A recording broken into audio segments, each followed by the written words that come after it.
Sa mga balita naman po sa lalawigan, arestado ang isang taxi driver matapos umanong halayin ang kanyang pasahero dyan po sa Cebu City. Ang kwento ng trans woman na biktima. Pauwi na sana siya mula sa trabaho sa Barangay Lahug.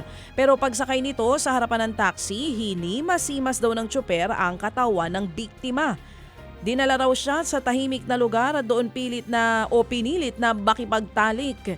Hindi na raw nakapalag ang biktima dahil sa takot na baka sakta ng suspect. Nakatakbo naman ang biktima at nakahingi ito ng saklolo.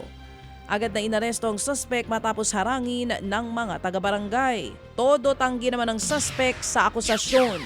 Pero desidido ang pamilya ng biktima na ituloy ang kasong rape laban sa driver. Sugatan naman ang isang delivery rider ng biglang pagsasaksaki ng isang lalaki sa Carcar City, Cebu. Sa video, kitang nakahintulang sa gilid ng kalsadang biktima nang biglang sumulpot ang suspect at pinagsasaksak ito. Dinala sa ospital ang rider na nasugatan po sa likod at sa kamay. Agad ding naaresto ang suspect. Tumanggi munang magbigay ng pahayag ang mga pulis kung bakit nga nanaksak ang suspect.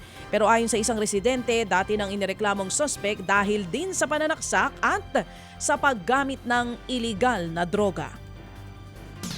Sa Pikit North Cotabato, patay ang dalawang estudyante matapos pagbabarilin.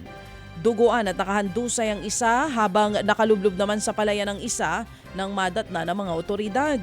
Kinilalang mga biktimang sina Muslimen Nanalong at Rafael Indong, parehong grade 11 student.